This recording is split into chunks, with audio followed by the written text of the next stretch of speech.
굿모닝 마켓입니다. 어제 급등했던 뉴욕 증시는 다시 숨고르기에 들어갔습니다. 어제 이미 시장은 크게 오른 데다가 투자자들은 이제 3일 앞으로 다가온 트럼프 취임에 대비하고 있는 것으로 보이는데요.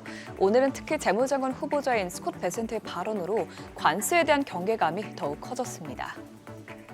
마감 상황 보면 다우지수는 유나이티드 헬스그룹이 크게 빠지면서 오늘 0.16% 떨어졌고요.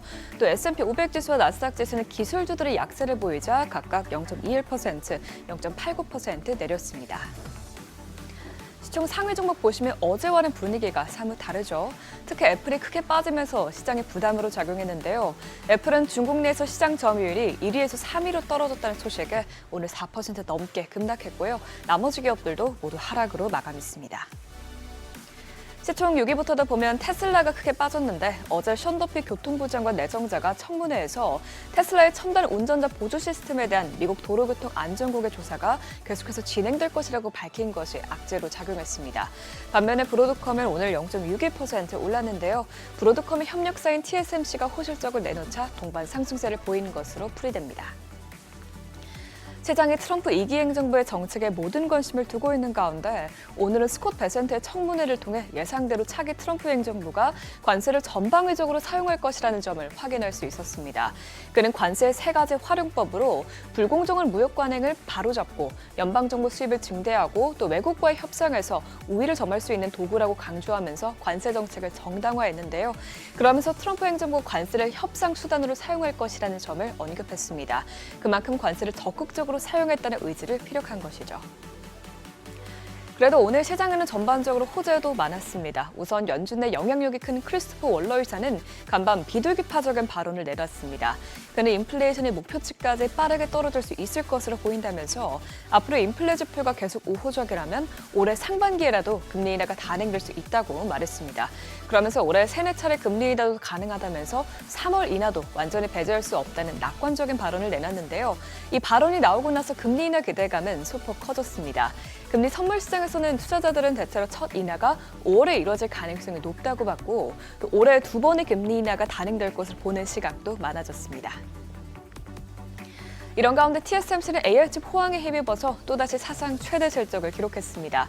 TSMC의 작년 4분기 매출은 전년 동기 대비해서 38.8% 증가했고요. 순이익도 57% 증가하면서 모두 시장 예상치를 뛰어넘겼고 분기 기준으로 사상 최고치를 경신했습니다. 이번 실적이 이렇게 잘 나온 것은 3나노미터와 5나노미터 공정이 크게 늘어난 덕분인데요.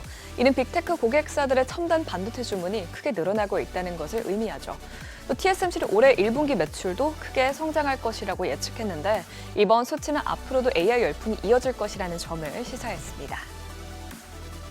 한편 밤사이 나온 지표들은 엇갈리긴 했지만 전반적으로 미국 경제가 강하다는 점을 나타냈는데요. 먼저 지난달 소매 판매는 시장 예상치를 밑돌았지만 월가 전문가들은 대체로 견고한 흐름을 이어갔다고 평가했습니다. 지난 11월 수치는 상향 조정됐고 또 국내 총생산 산출에 쓰이는 통제군 판매가 예상치를 웃돌면서 소비자들의 구매력이 아직 견조하다는 것을 보여줬습니다. 또 고용 지표도 나왔는데요. 신규 실업수당 청구 건수는 예상치를 약간 웃돌았지만 21만 건대에 머물러 있는 것으로 집계됐고요. 2주 이상 실업수당을 신청하는 계속 실업수당 청구 건수는 예상치를 밑돌아 아직 고용시장은 탄탄한 상태임을 나타냈습니다. 마지막으로 필라델피아 제조업지수는 예상 밖으로 폭등했는데 신규 주문지수와 기업활동지수를 포함해서 물가지수와 고용지수 등 거의 모든 하위 항목이 상승하면서 이번 수치를 끌어올린 것으로 나타냈습니다. 이 지표는 ISM 제조업지수의 선행지표로도 불리기 때문에 앞으로 나올 제조업지표에 유의하셔야겠습니다.